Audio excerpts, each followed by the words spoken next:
tuguhaye ikaze we wahisemo gukurikirana ibiganiro byacu kuri iyo sengesho, tukwibutsa ko niba utarakanda subscribe amagambo atukura ubu ni buryo bwawe igihe ufunguye iyi video ko wayakandaho ubundi ugakomeza kubana natwe. Uyu munsi tugiye kuganirira hamwe ikiganiro kigira kiti uko wakomeza kugira ibyishimo no mu gihe uhanganye n'ibigeragezo. Mu by'ukuri ibigeragezo twabigereranya n'umuriro bashyiramo icyuma bagiye gucura. Natwe iyo twihanganiye ibigeragezo kwizera kwacu kurushaho gukomera.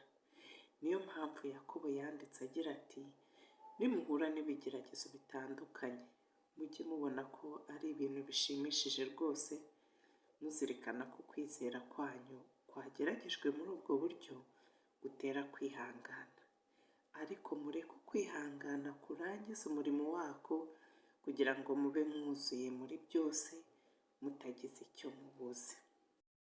Ibi bishatse kutwigisha iki rero? Iyo dusobanukiwe ko ibigeragezo duhura nabyo bituma turushaho kugira ukwizera gukomeye, icyo gihe tubyihanganira dufite ibyishimo.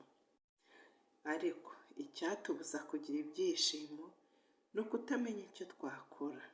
Iyo turi mu bigeragezo akenshi tuba dukeneye ubwenge kugira ngo tumenye icyo twakora.